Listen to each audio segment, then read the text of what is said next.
አስገዳጅ ሆኖ ከባለቤት ቤተሰቦች ጋር እንድትኖር ምክንያት የሆነው ምንድነው? ቤቴን ተነካኸው አሉ። ትሰራልኛለህ እናት ነው የሚሉት። ተነስተዋል ወደ ላይ ቤቱ። ካልሆነ ግን 115 ካሬ ላይ እንዳረፍክ ትቀራለህ። ይህቺ ቃል ብለውኛል የማልክደው። ባለቤቱ ቤተሰቦች ቤት ገባ መባሉን አልፈለግከውም? አልፈለጉትም እነሱ። የኔም ቤተሰቦች እንዴት አሉ። ተደብድባ እዚህ ተፈንክታ ደርሳለሁ። አንዳንዴ እንዲህ የአካባቢ ሰው ያውቃል። ተደብድባ ደርሳለሁ። ማን ነው የሚደበድባት? አጎት። እህት ይቁምና እሷ ሙሉ ለሙሉ ትዳን። እኔ ደግሞ በፍጹም ከዚህ ቤት ካልወጣች እሷ አድንም። በዚህ ተጋጨን ከነሱ ጋር። 5 ሰዓት ላይ ስልክ ተደወለ። አቤት። ጳውሎስ ሆስፒታል ነው። እኛ ባለቤቴም እያለቀሰች የምትሄደው አያትየው ነው፣ ግን ያረፉት እናት ናቸው። መሳሪያ ይዘዋል ለቀነብ ሲባል ልጆቹ ደግሞ ደንግጠዋል። ቆምኩኝ። እሷ አልነቃችም። ከዛ ፖሊስ መጣ። እኔ ሰው ታሞብኝ ነው ይሄ ዋልኩት። መጥቶ ቀጥታ በልጆች ፊት ያለኝ እንዲነካትና የሞተ ሰው ነው ይዞ የምትሄደዋል። ቀጥታ ጠርተውኝ ምንድን ነው ያሉች? ይህቺ ወንድሟ የያዘውን መኪና ወስደሽ ሽጠው ነው ያሉ። አልሸጥም ያልኩት። ማን ያለ? እህቶቿ ተሰብስበው። ሪሞት በስሜ ገዝቼ አላውቅም። አሁን የጎዳኝ እሱ ሪሞት እንዳሉ ነገሮቼ በሷ ስም ናቸው።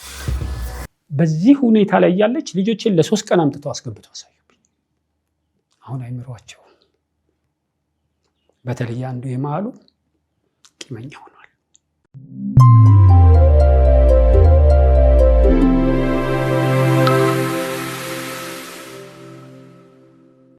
እንኳን ደህና መጣ። እንኳን ደህና ቆያችሁ። እንዴት ነህ? እግዚአብሔር ይመስገን። ራስህን አስተዋውቅልኝ። ፍቃዱ ካሳ እባላለሁ። ተበዳዩኝ ይቀርባል። ምንድን ነው የገጠመህ? ተበደልኩ ያልከው በማን በምን ምክንያት ነው? ተበደልኩ ያልኩት በባለቤቴ ቤተሰቦች ነው። ባለቤቴ በ2015 ጥቅምት ወር ላይ አርፋለች። በህመም ምክንያት ብዙ ተሰቃይታለች። በዚህ ጊዜ ከቤተሰቦቿ ጋር ለ10 ዓመት አብሬ ኖሬያለሁ። አንድ ግቢ ውስጥ፣ አንድ ቤት ውስጥ፣ በራሳቸው ቤት ውስጥ ለ10 ዓመት አብሬያቸው ኖሬያለሁ። ስኖር ያው እረፍት የሌለው ኑሮ ነው እሷ የኖረችው። እኔ ኖርኩኝ ልበለው እንጂ እሷ እረፍት የሌለው ኑሮ ነው የኖረችው። ለምን? አንደኛ ነገር አያትን ለመንከባከብ ነው የገባችው። ለምን ይህ ኃላፊነት እሷ ላይ ወደቀ? ተጋብታችሁ የምትኖሩበት ቦታ ሌላ ቦታ ነበር። አስገዳጅ ሆኖ ከባለቤት ቤተሰቦች ጋር እንድትኖር ምክንያት የሆነው ምንድን ነው? የመጀመሪያ ደረጃ እኛ ቡራዩ ላይ ስንኖር ተከራይቼ አልነበረም የምኖረው። ቡራዩም ስኖር የጓደኛ ቤት ውስጥ ነበር የምኖረው። በጥሩ ኑሮ ላይ ነበር። በጥሩ ኑሮ ላይ የምኖረው።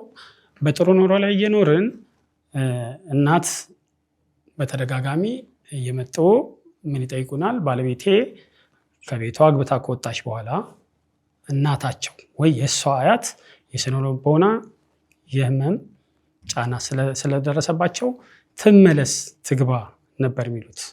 እኔ ደግሞ ምን ነበር የምመልሰው? እኔ ባደኩበት ሰፈር እንደገና እንደዚህ ያለ ቤት ውስጥ አልገባም ነበረ ምክንያቴ። እሳቸው ደግሞ ይሉ የነበሩት ምንድነው? እሷ ከወጣች በኋላ ነው እየተጎዳችብኝ የመጣችው፣ ትመለስልን ነው ጥያቄያቸው። እኔም ደግሞ አይሆንም ያልኩት አንድ በፕሮግራም አጋጣሚ ሄድኩኝ፣ አየሁት ቦታውን።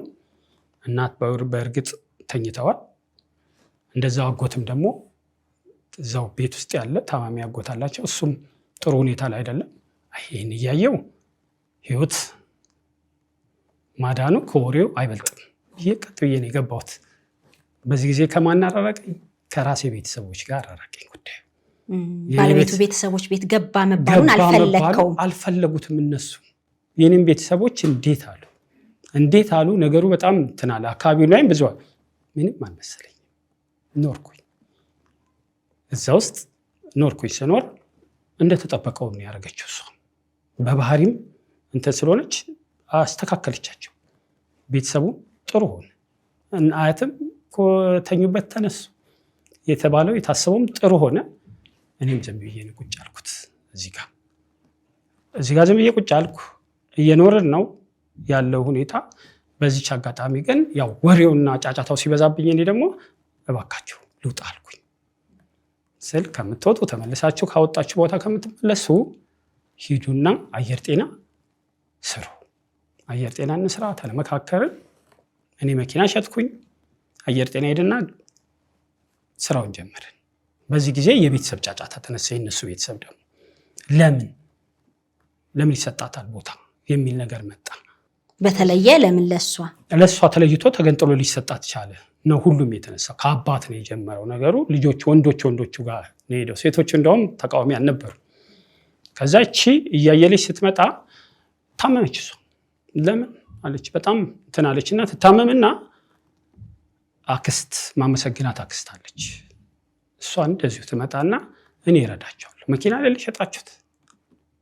ሸጣችሁ ቤቱ ላይ ያውላችሁት ነበር? አዎ መኪና ላይ ሸጣችሁት እኔ ያለው በቃ አንተም ጎበዘ ስራ እቁብ አስገባለሁ። አሁን ግዙ መኪና፣ እቁቡን ለኔ ትሰጡኛላችሁ። ተካን መኪና። ወደ ስራችን ቀጠለ። እዛው ባለቤቴ ስለተኛች ምንድነው ያልኳት እኔ ይቅር በቃ ብንገባበትም ላልኖርበት እንችላለን። ተይው በቃ እኔ አይደለም ሀሜቱን የጠላሁት ይቀጥል ወሬውን ብዬ ቀጠልኩ። በዚህ ጊዜ በዚህ እየቀጠልን ከእናት ጋር ተቀያየምን። ለምን እናት ጋር የተቀያየም ነው? የመጀመሪያ ደረጃ እናት ሽፋን አልሰጡንም ለኛ ነው። ግባ እንዳሉኝ ሰርተ ግባ እንዳሉኝ ሌሎቹ ሲቃወሙ ለምን አላሉልኝም? አልተከላከሉልኝም። እናት ነው ተቃዋሚ።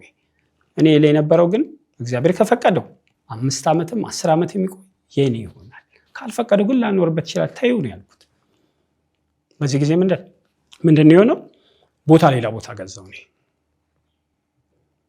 በፍጹም አለች እሷ ደግሞ ቢያንስ እዛ ቦታ ላይ መስራት አለብኝ። የነሱ የወንድሞችና የአባቷ አለ ውስጥ ገባች እሷ። እኔ ደግሞ ፈጽሞ ይሄን ስንከራከር በቃ ይሰራልኩኝ። አሁን ለመስራት ምን መሆን አለበት? ቦታው ካርታ የለውም። ተፈቅዶ ተሰጥቷችሁ ነበር ይሰራ የተባለው ቦታው? እናትየው ፈቅደውልን እንዴ አብረው አባት ራሱ። አይ ተቃውሞ ሲመጣ አቆማችሁት ነበር መጀመሪያ? አዎ ለመቀጠል ከዛ በኋላ ስምምነት ላይ ደርሳችሁ ነው? አልቀጠልንም። ይዛኔ በቃ አቆም ነው። ከ5 ዓመት በኋላ ምን መጣ? አዲስ ህግ ወጣባቸውና ከ150 ካሬ በላይ የያዛችሁ በሊዝ ግዙ፣ ካልሆነ ለመንግስት አስረክቡ የሚል ህግ ወጣ። ይሄ በአዲስ አበባ ደረጃ ነው የወጣው። ሲወጣ እናት ምንም ማድረግ አልቻሉም። እኔንም ማናገር አይችሉም። እዛ ጋር ቅያሜ ስላለኝ ወደኋላ ተመልሰው እኔም ማናገር አይችሉም።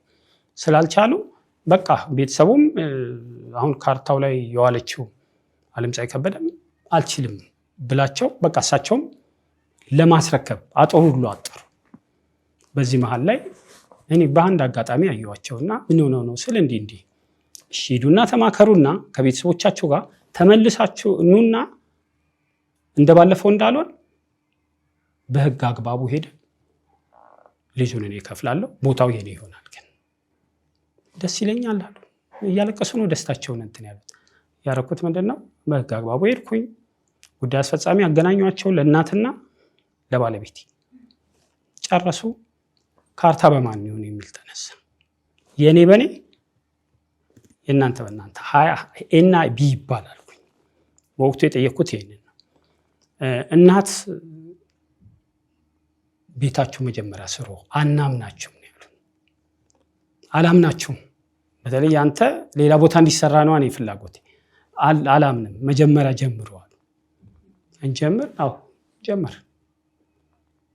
ቦታውን ጀመርኩት። በቃ ለምን ምንም ይሁን ምን ልጆቼ አያታቸው ጋር ቢሄዱ ቤት አላቸው ብዬ ነው ታሳቢ ያደረኩት። እኔ ምንም ይውጣ ምን ልቀጥል አልኩና ቀጠልኩኝ። ልቀጥል ስል ምንድነው ሊዝ ክፍያ ወደ 500 ምናምን ሺህ ብር መጥቶ ነበር። የምን ካሬ? ይሄ ወረቀቱ ላይ ያለ የ147 ካሬ ውል ነው የሊዝ ክፍያ የተዋዋል ነው። ይሄን ለመዋዋል ደግሞ በወቅቱ እጄ ላይ ብር የለም ነበር። ያረኩት ምንድነው ቦሌ አራብሳ የደረሰኝን ኮንዶሚኒየም ሸጥኩት። 1 ሚሊዮን 100 ሺህ ብር በሚሸጥበት ሰዓት በ750 ሺህ ብር ሽጬው መጣው። ለምን? እዚህ ጋር እሳቸው ጀምረውት ነበር መሬት ባንክ ለማስረከብ። ቦታ ይወሰዳል ስል በጥርፊያ ቀንሼ ሽጬ መጣው። ክፍያውን ፈጸምኩና ካርታውን አወጣሁት። ያን ካርታ አወጣውና ሳወጣው ካርታው እንደ ማንኛውም ሰው እንደ ቤተሰብ ይሄንን አርገውልኛል። ለምን? ባለ ካርታው ነው ሊዙን ቅድሚያ የሚሰጠው። ባለ ካርታው ቅድሚያ ተሰጠው። ለተሰጠው ደግሞ ካርታው ዓለምፀሐይ ስም ሆነ። ዓለምፀሐይ ማለት ልጃቸው ነች? ዓለምፀሐይ ማለት የመጀመሪያ ልጃቸው። በእሷ ስም እንዴት ሆነ? በእሷ ስም የሆነበት ምክንያት የመጀመሪያው ደረጃ እኔም ስጠይቅ እዚህ ያሉት አይሆኑም አሉ። እናት ጠይቄያለሁ። አይሆኑም፣ ዓለምፀሐይ እዛው አሜሪካ ናት፣ ክርክርም አይኖርብኝም፣ እኔ ነኝ ማስተዳደረው፣ እኔን መነኝ አሉ። እሺ አምኖታለሁ አልኩኝ። በእርግጥ ሙሉ ውክልና ያለው እናትየው ጋር። ዓለምፀሐይ ስለ ቦታው የምታውቀውም ነገር የለም። ኑሮዋም አሜሪካ ነው። መጣ፣ ሊዙን ከፈልኩኝ፣ ካርታ አወጣሁኝ፣ ቦታውን ወደ ቦታው መለስኩኝ። የታጠረውን አስነሳሁት። ከዛ በኋላ ቤቱን ግንባታ ጀመርኩኝ። ስጀምር ቤቱ ሲሰራ ነው አሁን ነገሮቹ አሁን የገባኝ፣ የዛኔ ያልገባኝ። ቤቱ ሲሰራ ያው ቤቱ እንደዚች ነገር ሆኗል። ቤቱ ሲሰራ ምንድነው ባለቤቴና እናት የሚያስቡት ነገርን እኔ አላውቅም በወቅቱ። ለምን እመጣለሁ እገባና ለሰራተኞች የጉልበት ሰራተኞች ለዛኛውም እንደዚህ የሻይ ስሰጥ ሰራተኛ ያበላሽብኛል የሚል ሀሜት ሲመጣብኝ እመጣና ዳር ቆምና እጠብቃለሁ። ሰራተኛም ቢወጣ እሷንም የሚወስዳት ከሆነ ወስዳለሁ። በኋላ ቤቱ ቀና ካለ በኋላ እንደዚህ መጣመሙን አየሁት። ማለት እንዲኬጡ ሰፊ ሆነ እንደዚህ መጣመሙን አየሁት። ምንድነው ይሄ ነገር? ምንድነው? ወጥቷል፣ ሁለተኛ ፍሎር ወጥቷል። ምንድነው ያልኩኝ ደንግጬ። ምንድነው እየሆነ ያለው ስል ቤቴን ከነካኸው አሉ ትሰራልኛለህ። እናት ነው የሚሉት። ተነስተዋል ወደ ላይ ቤትን ከነሳው ትሰራልኛለህ፣ ካልሆነ ግን 115 ካሬ ላይ እንዳረፍክ ትቀራለህ። ይህቺ ቃል ብለውኛል የማልክደው። እንዴ ነው እኮ ይሄው 147 ካሬ እኮ ነው፣ ራሳቸው አጽፋቸው። እኔ አይደል ያጻፍኩት። ይሄው የተጻፈው ማን? ከመሬት ባንክ የተጻፈ መሬት ባንክ 147 ካሬ ብሎ ጽፎ ሰጥቶኛል ለኔ። ይሄው መሬት ባንክ ይሰጠኝ። እኔ በዚህ ካንተ ጋር አልጣላም። ቤቴ ይፈርሳል፣ 147 ከጠበቅ ቤቴ ይፈርሳል። እሷ እሺ ብላኛለች። ቤቴ ከፈረሰ ደግሞ ትሰራልኛለህ። እኔ አሁን አቅሜ ይህንን የሚሰራ አቅም እስክጨርስ ድረስ የራሴን ሊየው አልኩኝ። አንደኛው ፎቅ፣ ሁለተኛውን፣ የላይኛውን መጀመሪያም ስምምነቴ አንድ ላይ ነበረ። በኋላ በአጋጣሚ በስራ አጋጣሚ ብሩን ሳገኝ ቀጥታ ኮንትራክተሩን ሳናገረው ችግር የለም ማለት ወደ ላይ ቀጠልኩት። ቤቱ ስቀጥል ያን ወደ ላይ እንደቀጠልኩኝ የላይኛው ሙሌት ላይ እሷ ታመመች። ባለቤቴ ካንሰር ታመመች። ካንሰር በአጋጣሚ የሆነውም ስለነበረ በቃ ሁሉ ነገር ተረበሸ። እዚች ጋር ግን የሆነው ምንድነው እሷ ስትታመም በቃ ቀጥታ ወደ ሕክምና ነው። የኔና እሷ ስምምነት አሁንም እነሱ እያሙት ያሉት አይደለም። እኔና እሷ ስምምነታችን ምንድነው? በቃ መኪና ይሸጥ፣ መሄድ ካለብሽ ወደ ውጭ። ለምን በድንገት ነው እዚህ ስር የመኪና ጠርዝ ነው የመታት የመጀመሪያው ጊዜ። እቺ ስር ተጠቁርና ችላ ትለዋለች። ከዛ አያትና ለምን እንሂድ ብዬ እዛ ሐኪም ቤት ወስዳትና ዶክተሯ ታይና ደም አሰርታችሁ ነው ትለና አላወቅነውም ካንሰር መሆኑን። ደም ለማሰራት ስንሄድ እኔ መንግስት ሐኪም ቤት ሄጄ ደም አልጠብቅም ወረፋ የግል እንፈልግ ብለን ሄደን ደም ልናሰራ ስንል የግል ተመርተን ሄድንበት የካንሰር ህመም መመርመሪያ ውስጥ ነው የገባ ነው። ሐኪም ቤቱ አንድ ከተማ ውስጥ ያለው እሱ ነው። ገባን፣ አዩት እኮ ወደ ካንሰር ሄዷል አለች። ለኔ ነው ጠርታ የነገረች ነው። ለዶክተሯ ግን ነግረህ ስጣት አለች። እንዳታደናበር እሺ ሂጅ ሰጠ እና ወስጄ ከሰጠዋት በኋላ ነርስ ስትሰጥ ስላልነገረች አደናበሯት። እዛም ነገረቻት በቀጥታ ዶክተር። እሷም እንትን አለች።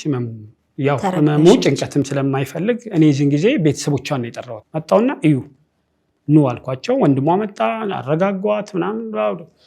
በቃ እኛ መወሰን ያለብን እንወስናለን አለና አስተካከልን። እኔ ጓደኞችም ስላሉኝ በቃ መሄድ አለባት የሚለውን አስተካከለ። መኪና ይሸጥ፣ በቃ ይሸጣል። መኪና ለሽያጭ ካቀረብነዋል። የእግዚአብሔር ነገር ማክሰኞ ተቀጣጥረን ቅዳሜ አንድ ያጎቷ ልጅ ሚስት ልጠይቃት መጣች። ባለቤቱ መጣችና ለምን አለች። ኢትዮጵያ ውስጥ አለ፣ ዶክተሩንም አውቀዋለሁ። ዶክተር ላመሰግነው የምፈልገው ዶክተር ነው፣ ዶክተር እንዳለ ይባላል። እሷም አውቀዋለሁ ስትል ደወለችለት። ይምጣ አለ። ትምጣለች። ካለቀኑ እሑድ ገብተው አየልን። በቃ ይሄ መነሳት አለበት አለ።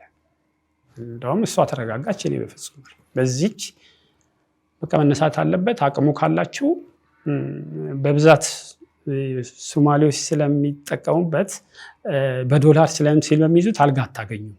ስለዚህ እንደዚህ ነው የፈለገውን ከፍላለሁ አልኩኝ። ክፍያውን ፈጸምን። ሐሙስ ልትደረግ ማክሰኞ ዕለት ቦታው ተያዘና በቃ ሐሙስ ኦፕራሲዮን ተደረገች። ሐሙስ ኦፕራሲዮን ተደረገች። ከዛ በኋላ ያለውን ሕክምና የሚገርምሽ አንድ ወንድሟ ነው እየተከታታ አሁን እንትኑ ላይ ያየሽውን ይቅርታ አዜብ ምናምን ብሎ የሚጽፈው ነው ያለው። ያቀረብኩትም እሱ ነው። በቤት ስራው ላይ ይህንን እኔ እሰራለሁ ይላል። የሚሰራች ሰራተኞችን እሱ ነው። እኔ ማዘዝ ፈልጋለሁ፣ እኔ ደግሞ ያንን አልፈልግም፣ ግጭቱን ስለማልፈልግ አይቻልም እላለሁ። ገንዘብ የምትፈልግ ከሆነ እሰጥሃለሁ፣ ካልበዛ አትግባብኝ ነው። ሁሌም ይጣላብኛል እየገባ።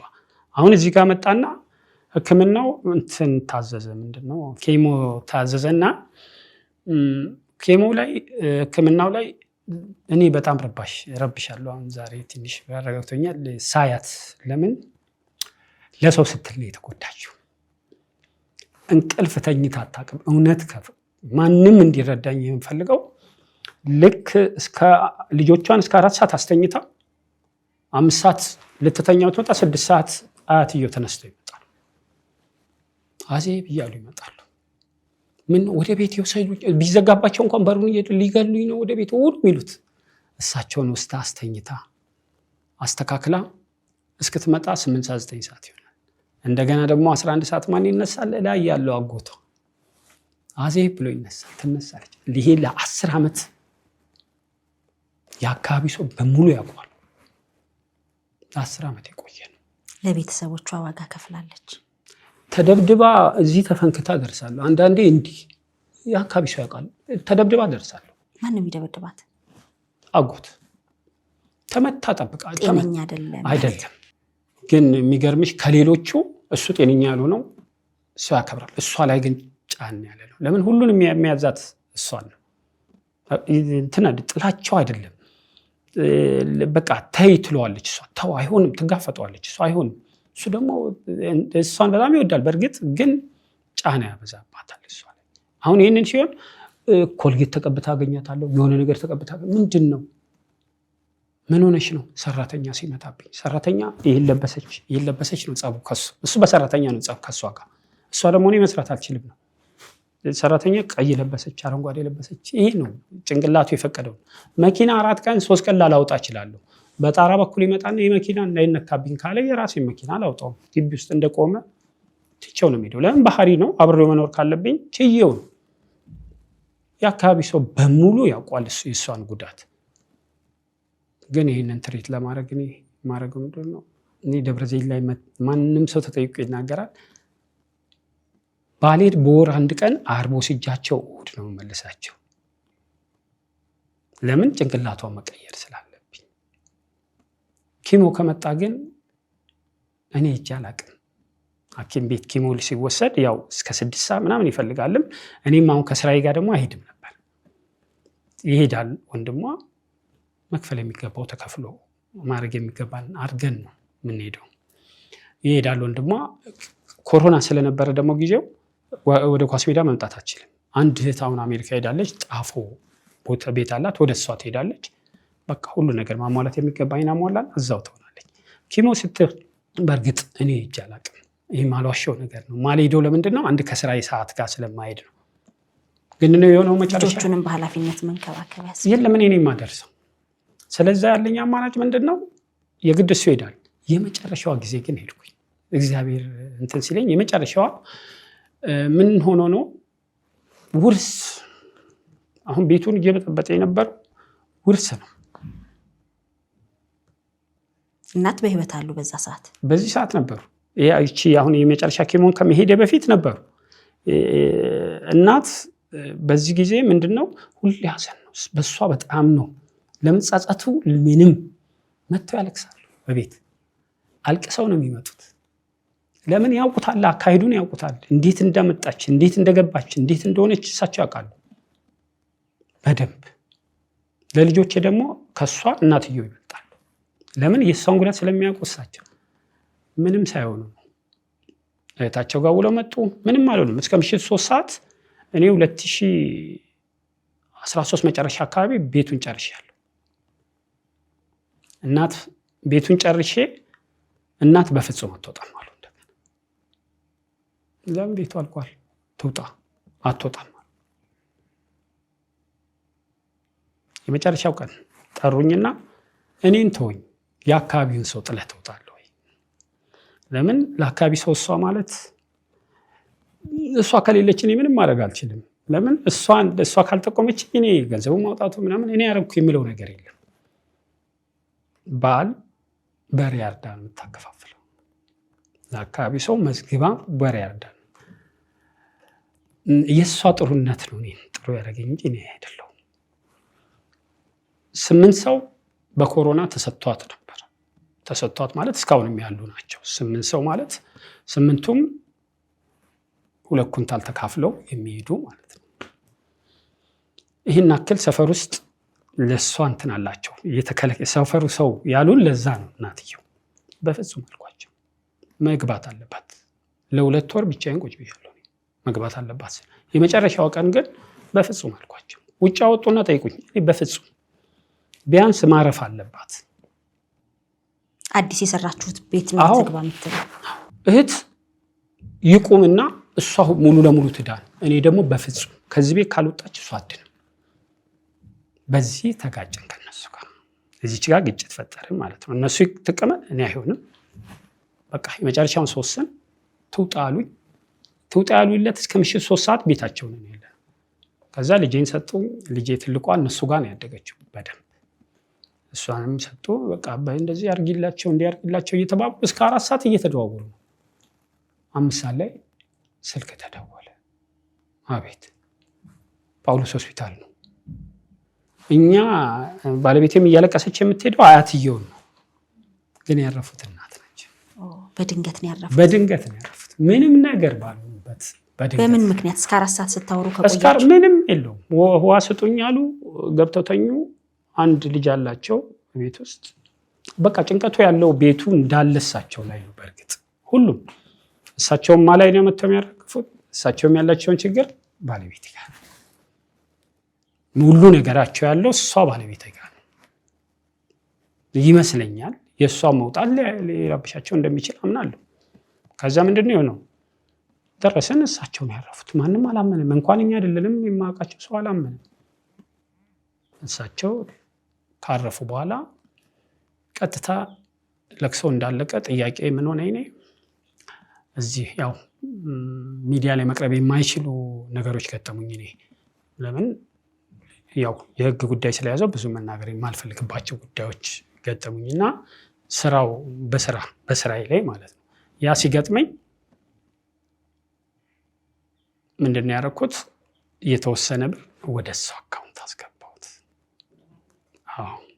አሁን ያወቅኩት ወደዚህ አስገባሁት። ብሩን ባለበት ሁኔታ ቤቱ ይለቅ በደንብ አልቋል። በእርግጥ ግን በደንብ ለልጆች አይምሮ እዚህ አካባቢ ሁሉ አምጥቻቸው የተሻለ ይገባቸዋል። ጭቅጭቅ ሆነ ከሷ ጋር ይችን የማይጨቃጨቅ ያልቀርም ተጨቃጨኩ። ስሙንም ኤናፒ ሀና ላርግልኝ። አሁን እናት እየተጨቃጨኩ ጊዜው ይሄ ሆነ። አሁን ደግሞ ወይኔ ወይ አንቺ እንትን ብንል ከባድ ነው። እኔ እግዚአብሔርን ማመሰግነው እንኳን ኖራ ያየችውን ህይወት እኔ እንኳን አየሁት ነው የምለው።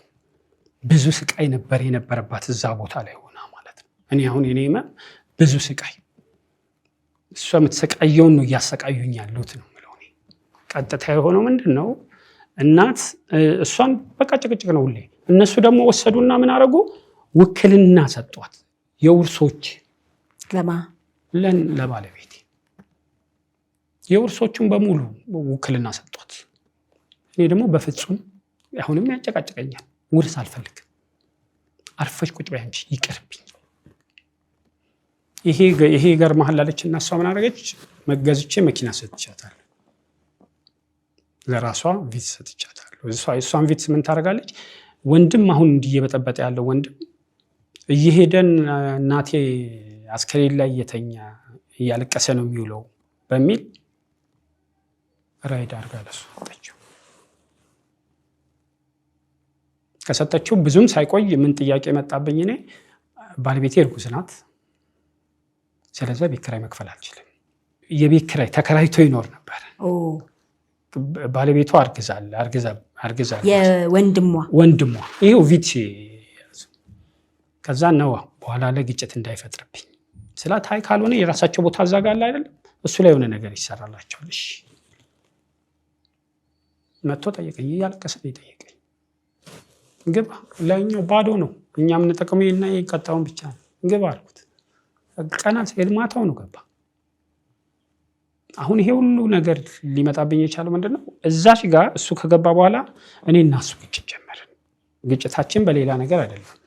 ባለቤቱ እርጉዝ ናት፣ በእርግጥ እርጉዝ ናት። ስራ የት ነው ያላት? ሜክሲኮ። ማታ እኔ ስገባ እሱ የት ነው የማገኘው? ቤት ውስጥ። ለምን ማለት ጀመርኩ። ቢያንስ እርጉዝ ናት፣ አየር ጤና ላይ ጠብቀ በእግር ከምትመጣ ያውም ይዛ ምግብ ምናምን ይዛ መጣው ከምትመጣ ለምንድን ነው ማጠብቃት? ሄደህ ጠብቀ ይዛል ለምንድን ነው ማትገባው? እሱ ሌላ ነገር ስለገባ ነው። እኔ ደግሞ ያንን እሰማለሁ ግን እመክረዋለሁ። እህቶቹ ግን ሊቀበሉ አልቻሉም። እስቲ ምከሩ፣ ይሄዳል ወደ ሱሱ ገብተዋል፣ ተው ብያለሁ፣ እምቢ አሉ። አሁን በዚህ ጊዜ አይ ይሄን ቤት መጀመር አለብኝ ጀመርኩላቸው። ጎበዝ ሆነና መኪና ነበረችው ሸጠና ጨረሰው። ቤቱን ከመጨረሱ በፊት አስጠነቀቅኩ። ማንን? እሱን ቁጭ አረኳቸውና ይቺ ልጅ ከዚህ እንዳትሄድ፣ ቤታቸው ሽምግልና ስለሄድኩባት ትንሽ ናት፣ እዚሁ ትውለድ፣ አረ ቅልቅል እንደዚህ ያልጠራናትም ተባልኩኝ። እሱን ተውት፣ ለእህቶቿ ይምጡና ይጠይቋት፣ በቃ ተውት፣ እሱ የቀረ ባህል አድርጋችሁ ሰዱት፣ ተው። እሺ ጠበቁና አንስቶ ይዟት ሄደ። እኔ ደግሞ ለምን አልኩኝ፣ ቤተሰቦቿ ጋር እንድትወልድ። ቤተሰቦቿ ጋር ቤቱም አይሆንም፣ ጠባብ ናት ቤቷ። እኔ ደግሞ ከጠባብነቱ ከልጅቷ ምቾት ነው የወሰድኩት። እኔ የዛን ጊዜ ልክ እንደወጣ ምን ወሬዎችን ሰማሁኝ፣ መኪናው ለሊት እንደሚሰራበት እኔ ጋር ስለሆነ እንዳልተመቸው አይነት ነገር ሰማሁኝ። አይ ቆይ መከታተል አለብኝ አልኩና ስከታተላው እውነት ሆነ። መኪናው በየጊዜው እሷ ብር እንደማታገኝ ይህን ነገር ሰማሁ። ምንም ገቢ እንደሌላት ሰማሁ። እኔ ደግሞ ምንድነው ማስበው 500 ብር በቀን ገቢ ሰጥሻለሁ ብሎ ነው የወሰደው ነው። 15,000 ብር አለሽ፣ የሌሎቹ መኪኖችን በሙሉ ገቢ ለሷ ነው። እውነት የምናገረው ነገር ሪሞት በስሜ ገዝቼ አላውቅም። አሁን የጎዳኝ እሱ ሪሞት እንዳሉ ነገሮቼ በሷ ስም ናቸው። በባለቤት በሆኑ ምን ችግር አለው? ይሄው እዚህ ጋር መጥቶ ጎዳኝ። ሁለት ነገር በህይወቴ ጎዳኝ ጉዳቶች አሉ። የመጀመሪያው ደረጃ አንድ ባለትዳር ሁለቱንም በሮች ከፍቶ ነው ትዳሩን ማቆየት ያለበት። የሱንም ቤተሰቦች የሷንም ቤተሰቦች። የኔ ጉዳቴ አሁን ምንድነው? ቀጥታ የኔን ቤተሰቦች ዘጋሁት ሙሉ ለሙሉ። ማንንም አልሰማም ያልኩት። ልትረብሹኝ ትችላላችሁ ነው። ትዳሬን እጠብቃለሁ ስል እነሱን አጣኋቸው። እነሱም ደግሞ በቃ ይከበርልህ ብለው ጸጥ ብለው ነው ቁጭ ያሉት። ትዳርህን ነክተውብህ ነው አትድረሱብኝ ያልካቸው? በፍጹም ገና ለገና ስጋት ጭንቅላት የፈጠረው መጥፎ ነገር። እቺን ደግሞ እንዲያርጊ 13 ዓመት ስርቃቸው፣ እሷ ግን አራቀቻቸው። በአመት የሚደረገውን ሄዳ አድርጋ ሁሉ ነገር ታደርግ ነበር ለአንተ ቤተሰቦች ጋር። አዎ እዚህ ጋር እኔ ደግሞ ለሷ ቤተሰቦች ነው ሙሉ ለሙሉ ለሷ ቤተሰቦች ነው። አትክልት ተራ በሳምንት ይሄዳሉ፣ ለሁሉም ገዝቼ ነው። አሁን ቅያሜ ያለው ምንድነው? እኛን ሳይረዳ ውጭ ሰው ይረዳል ነው የመጀመሪያ ቅያሜያቸው ይነሱ። አንዳንድ ጊዜ አብሮሽ ያለው ሰው የተቸገረ አይመስልሽም? አንቺም ላይታወቅ ይችላል። ስለዚህ ይሄው ነውብኛል። እኔ ይህች የተጠራቀመችው ነገር መጣችና አሁን ምን ሆነች? በይ አዙር ማለት ኤና ቢል አልከው አናለል አልከው። መጀመሪያ አንቺንና የቤተሰብሽን ስምምነት አርጊ።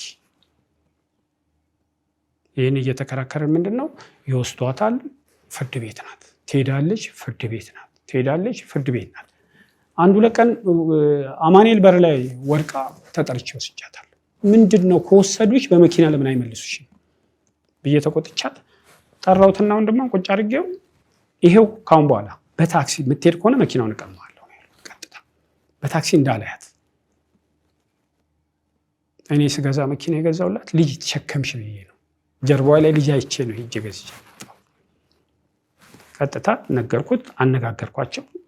አልቆየውም፣ ሳምንት ሳልቆይ ምን ተከሰተ? ቤት ውስጥ አባት እናት ሲሞቱ ልጆቹ ተነሱና አባታችን እናታችንን ገዳይ ነው በሚል አባትን ካልገደልን አሉ። ኧረ እባካቸው በሰው ፊት እንዳይደረግም ተው፣ በፍጹም ስለማታውቀው ነው ነበር የሚሉኝ። ያረኩት ምንድነው አባትን አንስቼ እኔ ቤት ወሰድኳቸው። እኔ ቤት ይኖራሉ። ልክ ስገባ እንዲህ እንደመጣው ወደ ደረጃው ስወጣና አላያትም፣ ጋቢ ለብሳ ቁጭ ብላለች። እሷ አላያትም ሲሉኝ ስመጣ ጋቢ ለብሳለች፣ ጭንቅላቷ ታስሯል። ምንድነው አልኳት። ስለ አባት ይዘውኝ ሄዱና የወድቃ መታ እንዲህ አለ። በጣም ነው የደነገጥኩት። አዎ እየሮጥኩ ወጣሁ፣ ወረድኩኝ። ሳያት ይሄ ጭንቅላቷ እንዳለ ተልጧል። እኔ ላይ ሄድ መጀመሪያ ሄድን። ስንሄድ ጀርባዋ የለም፣ ይሄ ጭንቅላቷ የተመታው ሁለት ቦታ በቃ እንትን። ማን ይመታት? ምን ሆና ነው? እንትን ነው ትደውልለታለች። ሁለቱን አናግራቸው የለ ትደውልለትና የት ነህ ትለዋለች። ቦሌ ቡልቡላ ይላታል ከነቃሉ። ቦሌ ቡልቡላ ሲላት ርቀሃል፣ ፍርድ ቤት ሊሄድ ነው ትለዋለች። እኔ ደግሞ እሱን የታይቸዋለሁ። ስራዬ ጎጃም በረንዳ ስፖንጅ እያራገፍኩኝ ጎጃም በረንዳ ጫት ቤት በር ላይ ቆሞ አይቼዋለሁ። ስመላለስ 2-3 ጊዜ አይቼዋለሁ አልኳት። ምን ማለት ነው ይሄ? አንቺ እነሱን መከላከል ነው ያልሽው፣ እኔ ደግሞ እነሱን ማጋለጥ ሳይሆን እውነቱን እየሰማችሁ እያወቃችሁ ለምን አትሄዱም ነው የኔ ጥያቄ። ከዛ ምንድን ያደረኩት በቃ መኪናውን መቀበል አለብኝ አልኩኝ። በፍጹም መቀበል አለብኝ እኮ። የወደቀችበት ምክንያት እሱ ቦሌ ቡልቡላ ስለሆነ በራሷ ለመሄድ ስትሞክር ትልቅ ዲሽ አለ። ዲሽ ማለት የመንገድ አለ አይደል? ተቆፍሮ ወደ ላይ ረጅም ነው። ስትሻገር የአካባቢው ሰዎች ያሉኝ ምንድነው ስትሻገር ከወዲያ በኩል እብድ ይመጣል። ወደ ኋላ ስትመለስ እዛ ውስጥ ገብታለች። ከዛ በኋላ ምን ሆነ? መርሳት ጀመረች። ባንክ 2-3 ጊዜ ወስጃት ግማሹን ብር ይዛልኝ መጣች። አንድ ቀን እንደውም ደንግጬ የጻፍሽው እኮ 30 ሺህ ብር ነው፣ ይዘሽ የመጣሽው እኮ 10 ሺህ ብር ነው ይሄው የያዘችው 10 ሺህ ብር ነው። ተመልሼ ገብቼ እንትን ስለው ስትጠራ አልሰማችም አሉ ሌሎችም ሰዎች። ከዛ ይሄው ወረቀቱን ያልኳትና ወረቀቱን አሳየን፣ ተቀበልን። አንድ ቀንም እንደ 15 ሺህ ብር ሲሆንብኝ መርሳት ጀምራለች። መርሳት ስትጀምር ምንድነው በላው ምሳ በላሽ ስል አልበላው፣ በምግብ ራሱ አልበላው። ከዛ በኋላስ መብላት አለብሽ ብዬ ከያዝኩኝ ይወጣል። ለምን መርሳት እዚህ ደረጃ ላይ ሲደርስ ምን አደረኩኝ? ልታርፍ 1 ወር 2 ወር ሲቀረው ራሴ ይዣት መጣሁ ሐኪም ቤት። ይወር ይቀረኛል ስትለኝ አይ ብዬ ይዤ መጣሁ። ቀጥታ ገባውና እንዲህ ነው አያት። ወር ይቀርሽ ነበር አላት። ልጅና የሚሰጪውን ደም የሆነ ነገር ስጪና አርብ ቅረቢ አላት። ይሻልን ሄድን። በሚቀጥለውም ራሴ መጣሁ ከልጄ ጋር። ይሄ ነገር ግን 3 እኮ ትእዛዝ ነው ያዘዘው። ያውን እኮ የሰጠችውን ማር 1 ነው ስላት አይ አንዱ ቤት 2 ነው አለች። ለምን እዛው ነው የምትሰራው እህቷ። እኔ አሁን በዚህ ቦታ ላይ የሕክምና እንትን እውቀቱ የለኝም ስትለኝ ያረኩት ምንድነው እኔ በወቅቱ እንዲህ እንትን ይላታል፣ ባላንስ አሳጥቷታል። ስለሆነ አዚ ምንድነው ባላንስ እየተባለ ነው ሲተኛ አላትና አያትና ከዛ ከጭንቅላቷ ምትጋ ይሆናል። ስለዛ እንትን እስቲ ለማንኛውም እንትን እንስጣታለን፣ መድኃኒት እንስጥሽና የሄድነው ሰኞ ነው እስከ ሮብ ሰጂውና እስከ ሮብ ካልመጣልሽ አርብ እኔ ጋር ስለምትመጪ ሐሙስ የሆነ ምንድነው በመሳሪያ ገብታ የሚታይ ነገር አዞ ነበረ። ሲቲ ስካን አዎ እሱን አዞ ነበረ። እሷ ሮብ ለታ አረደና ነኝ አለች። አረደና ነኝ አሁን ይሄው እያለች እንደውም አባቷ ቁጭ ብሎ አሳየች። አርብ ለታ ዝም ብለን ቀረብን። አያት ንጹህ ናት አለ። ከካንሰሩ ራሱ እኮ ነፃ አይሰጥም እንጂ እሱም ብዙም የለባትም አለኝ ለራሴ። እኔ ባለሁበት ልጄ ባለችበት ወጣና ይዘናት ሄደ። ብዙም አልቆየችም። አሁንም ያቺ ነገር መርሳቷ ስትበዛብኝ ቤተሰቦቿ ጋር ይዣቸው ሄድኩ። ለምን ኃይል ስላለ ከዛ በኩል ብዙ ጊዜ ነገሮችን ወዲያው ነው ማቀርብላቸው። ለነሱ አስቀመጥኳት፣ ሁሉም በተሰበሰበበት አስቀመጥኳትና እንዲህ እየሆነች ነው፣ ሐኪም ቤቱንም በጣም ጠልቼዋለሁ እያለች ነው፣ እስቲ ተነጋገሩ አልኳትና ቁጭ አልኳት። የዛን ጊዜ ምን አሉ?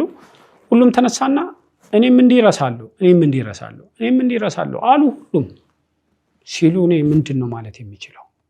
በሐዘን ምክንያት ነው ብዬ ተረጎምኩት። ለምን የእናታቸው ሐዘን ነበረ፣ ሐዘን ላይ ስለሆኑ ነው። ሁሉም ይረሱ ከሆነ በቃ ኖርማል ነው የሚለው ነው ሰውኩኝ። ይሄ ነገር ከሆነ በኋላ ወተን ሄድን። ለአንድ ወር ከምናምን አንድ ሰው መጥቶ እንኳን እንዴት ሆነች ያለኝ የለም። ሰራተኛ በአጋጣሚ ደግሞ ይሄ በዓል ሄዳም ስለነበረ ማንም እንዲህ ተንገዳገረችም ትሰራለች፣ እኔ ውጪ ነኝ። በኋላ ምንድነው የሆነው? በዚህ ጊዜ ይሄ አንደኛው ልጅ አሁን የሚለው ክርስትና ብሎ ይጠራና የወስዳ ትሄዳለች። በራይድ ትሄድና ስትመለስ ይመሽባቸውና አላደረሳትም። መኪናው እጁ ላይ ነው፣ የእሷ መኪና አላደረሳትም። ወስዶ እዛው ኳስ ሜዳ ጥሏታል። ይደወልና ማታ እናውሰዳት። በእውነት በጣም ነው ተናድጄ ሄድኩት። ምን ማለት ነው? እሷን እንኳን እንደዚህ ሊሏት አይደለም፣ እንዲህ ሊያሳጧት አይደለም፣ ብዙ ነገሮች የምታደርግላቸው እሷ ናት። ካለሷ መኖር አይችሉም። እርግጠኛ ነኝ የምናገረው አሁንም ለበጥበጣቸው ምክንያት እሷ ነው። ተው፣ ይሄ ነውር ነው፣ ይሄ አግባብ አይደለም ባይናት። ከዛ መጥቼ ወሰኳት። ካሁን በኋላ አትሄጂም አልኳት። እኔ የገብርኤል ቀን አልሰራም። በማንኛውም የሚገባባቸው ድርጅቶች ስፈራረም ሁሌም የምለው የገብርኤል ቀን አልሰራም ብዬ ነው የምገባው። የዛ ዕለት የገብርኤል ቀን ነው፣ መስከረም 19 ቤት ውስጥ እያለሁ ቁርስ በላ አብልተናት ከልጄ ጋር ሻወር ልወስዳለች። ገባች። ቆይታ ስትገባ እኛ ደረጃው የፎቁ ደረጃ ላይ ቁጭ ብለን ድምጿን እንደመስማት ድምጿ እንድታሰማን ነው። ሻወር ውስጥ ሆና እናወራታለን ምናምን። የሆነ ሰዓት ላይ ቁርጥ አለች። ያቺ ድምጿ ቁርጥ ሲልብኝ እኔ ይሄ ነገር አለ ባንኳኳት ድምፅ አታሰማም። ይሄ ነገር አልከነ ለቆልፎ መጣን፣ ከፈት ነው ገፍተነው ስንገባ ወድቃለች። አነሳናት። በትግል ያነሳናት። ያው ሴራሚኩ ማላስኬድ ስላለን በትግል ያለችው ህፃን ልጅ ናት። የዛኔ የ13 የ12 ዓመት ልጅ ናት። እሷ ሀገር ይዛልኝ እኔ እንደዚህ ጀርባውን እንጂ እንዴት ሊድ እኔ አንሸራተተኛል። እንደገና ምንጣፍ አድርገን እየጎተትን አስገባናት እና አስተኛናት። ማሞቂያ ከፈትንላት። ከዛ እንቅልፍ ሸለብ ሲያረጋት ቆይ እንውጣላታልና ወጣን። ታች ምድር ወጥተን ቁጭ ብለን በዚህ መሃል ላይ ማን ይደውልልኛል? እህቷ ጣፎና ድግስ አለ፣ ለምንድን ነው የማትመጣው? አንተ አለቃትም ብለህ ነው አይነት ነገር ነው ንግግሯ። እናንተ ግን እንዲህ ነው የምታስቡት? ቢያንስ ትላንትና እኮ አኑሯቸዋለች። ዛሬም ቸግሯት አይደለም፣ መታመም ነው። መታችሁ እዚህ ብትደግሱት ምን አለበት? እንዲህ ይደረጋል ግን ብዬ ተቆጥቼ ነው የተናገርኩት። ለካ ተኝታለች ያልኳት እያዳመጠች። ልክ ታች ወርደን ልጄ ስትገባ ልብሷን የውጭ ልብስ ለብሳ ቁጭ ብላለች። ተነስታ ምንድን ነው አልኳት። ስለታ አየቶቼ ጋር መሄድ አለብኝ። ኧረ በእናትሽ ያሞሻል። በፍጹም ኧረ ተይ በፍጹም። ኧረ ማልቀስ ስትጀምር አይ ለቅሶ ደረጃ አደርሽም፣ ግቢ መኪና ውስጥ። እኔ 2 ሞት ነው የሞተብኝ፣ ሰው 1 ሞት ነው የሞተበት። መኪና ውስጥ አስገባኋት። 3 ልጆች አሉኝ ከሷ። አንዷ ትልቋን ገቢና አደረኩ፣ 2ቱን ከኋላ አደረኩኝ። ልክ ስቴዲየም ጋር ስደርስ ወደቀች ወደኩ መኪና ውስጥ። ወደ ገነ ስትወርቅ የወደቀችው ትንሹ ልጅ ላይ ጮኸ። ያው ልጅ ነገር ስለሆነ እኔ ላውጣ ብዬ ሌሎች ሲጣሉ ከዛ ኧረ ደህና ነኝ ዝም ብዬ ወሬ እያየሁ ወድቄ ነው አይነት ነገር ስትለን አይ ሐኪም ቤት መግባት አለብሽ አልኳት። መሄድ አለብን፣ ቀደም ወድቀሻል። በፍጹም ውጪ ነው እያለቀሰኝ፣ በፍጹም ውጪ ነው እህቶቼ ጋር ከተርኩ ደህና ሆናለሁ አለች። በነለብናት ወርደው ልጆቹ እያለቁ በፍጹም አለች ነው። አሁን በቃ ተዋት፣ ይሄ ብዙም እንደተረከም ስም ስለማልፈልግ ተዋት በቃ። አሁንም ማስገባናትና ወደ ጣፉ። ልክ ጻፉ አደባባይ ላይ ሲደርስ ድጋሚ ወደቀች። እኔ እንጃ መኪና እንደሱ አይነዳም፣ በጣም ነው የነዳሁት። የኦሮሚያ ፖሊስ ደግሞ ከኋላ ከዚያ መሳሪያ ይዘዋል። ለቀነብህ ሲባል ልጆቹ ደግሞ ደንግጠዋል። ቆምኩኝ። እሷ አልነቃችም። በቆንኩ በቀጥታ ውሃ ላመጣ ነው የሄድኩት። ውሃ እንትን ብንላት እንትን ትለዋለች። ከዛ ፖሊስ መጣ። እኔ ሰው ታሞብኝ ነው ይሄው አልኩት። መጥቶ ቀጥታ በልጆች ፊት ያለኝ እንዲነካትና የሞተ ሰው ነው ይዞ የምትሄደው አለኝ። በቃ ምን ልሁን? ከዛ በኋላ ዝም ብዬው ነው ነድቼ ሄድኩት።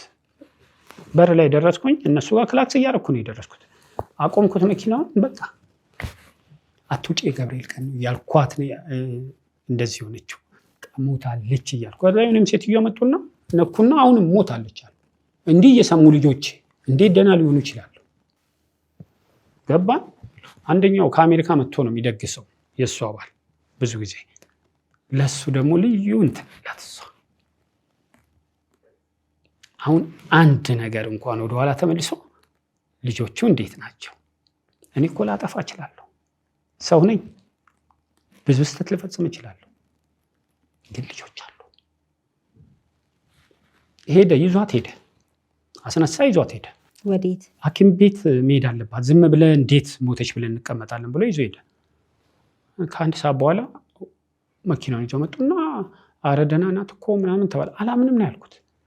ሄደን እዛ ጣፎ አንድ ሐኪም ቤት ውስጥ ነው ያለችው። ስንሄድ ተነስታለች።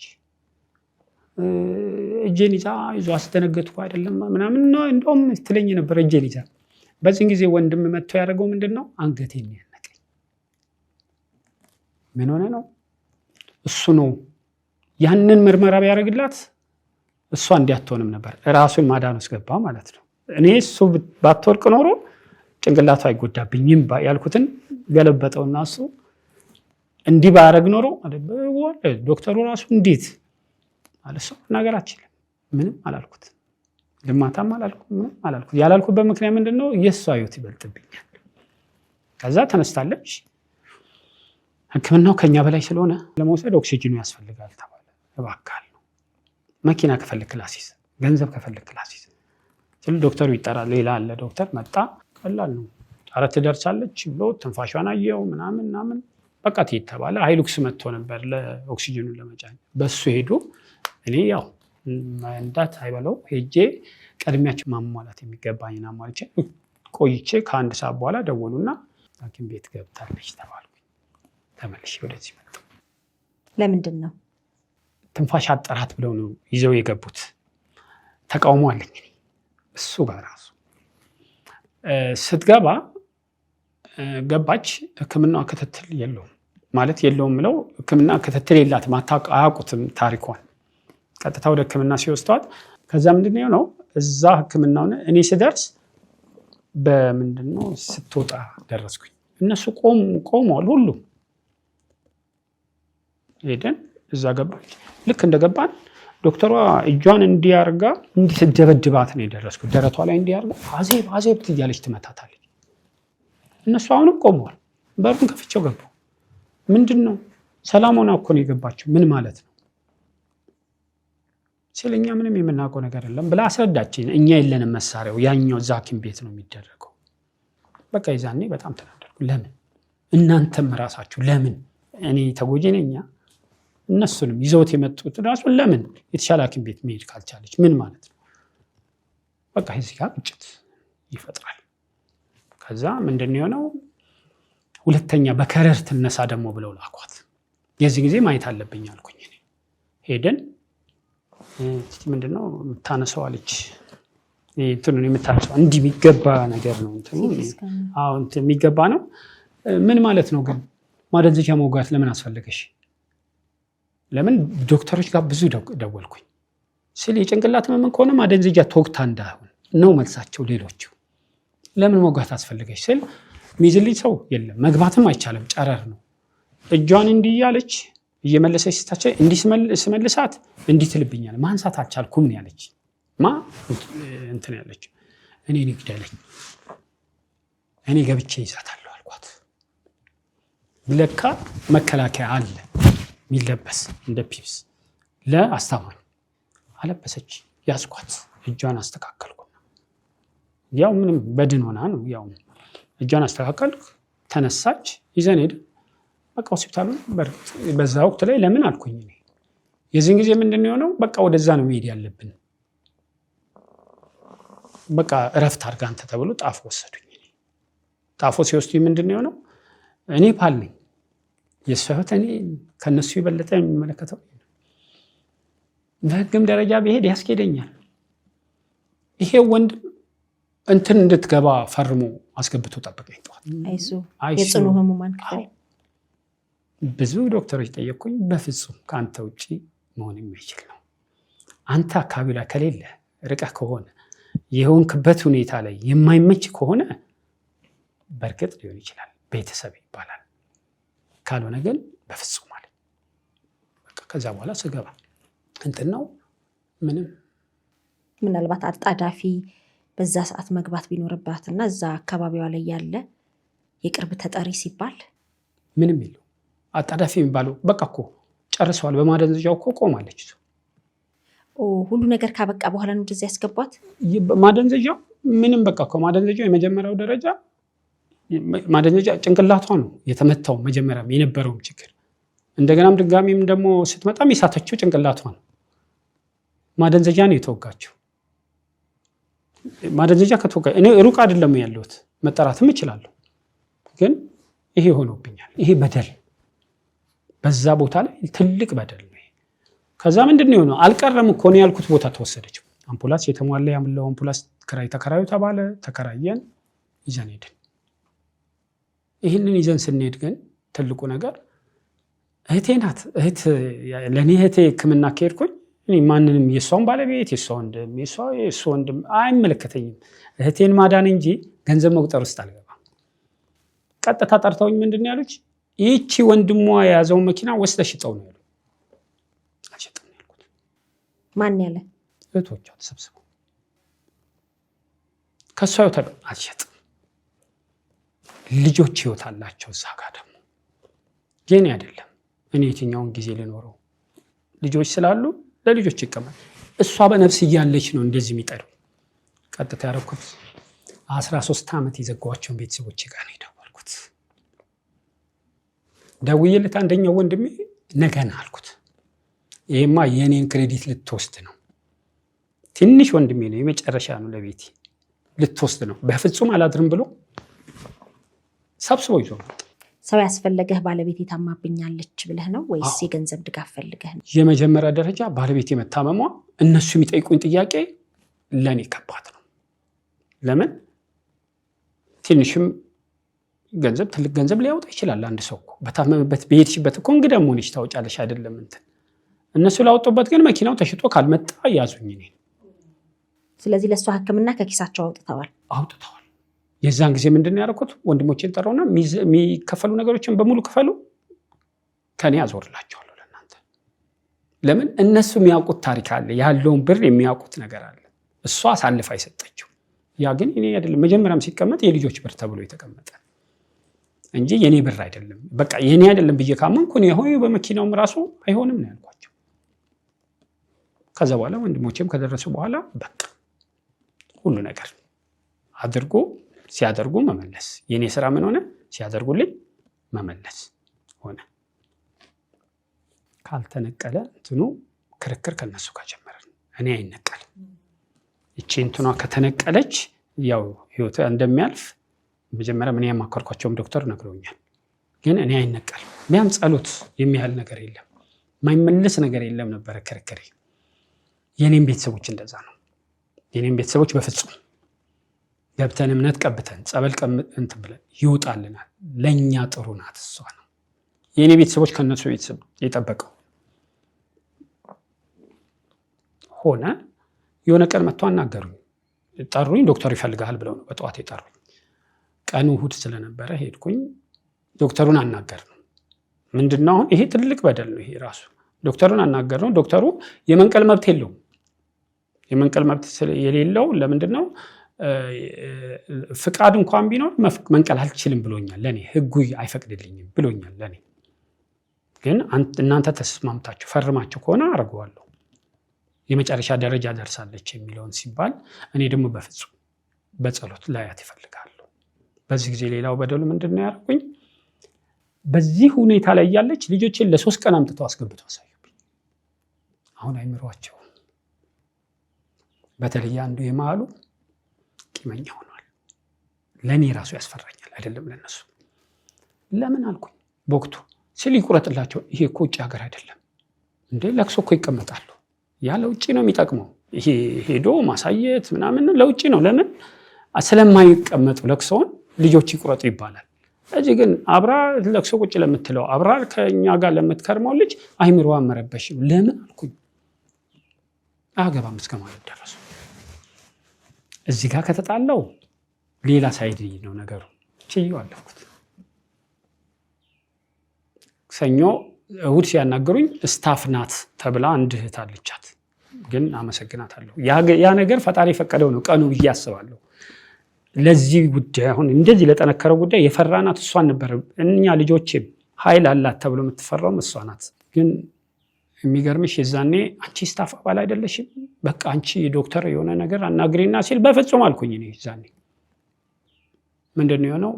ሰኞ ለታ ልጆች አድርሼ ልክ ከትምህርት ቤቱ ግቢ ሲወጣ ስልክ ተደውሎ ቀጥታ ቃል በቃል ነው ነገርች። አረፈች እኮ ጥሩ ቃል ሞተች ነው ተብሎ የተነገረኝ። እየነዳው ነው። ይሄ ለኔ ጥሩ ሐሳብ ቢኖራቸው ነው አድርሰውኝ። ወንድሞቼ ነው መንገድ ላይ አባረው መኪናዬን የተቀበሉኝ። እኔ እንዴት እነዳለሁ አላውቅም። ሸገር ኢንፎ አዳዲስ ወቅታዊና ተአማኒ ሆኖ መረጃዎችን ያገኙበታል። ሰብስክራይብ በማድረግ ቤተሰብ ይሁኑ። የምንለቃቸው ቪዲዮዎች ፈጥነው እንዲደርሱ የደውል ምልክቷን ይጫኑ። ውዴታውን ለመግለጽ ላይክ፣ ሐሳቡን ለማካፈል ኮሜንት፣ ለሌሎች ለማጋራት ደግሞ ሼር ያድርጉ። አብራችሁን ስለምትሆኑ ከልብ እናመሰግናለን።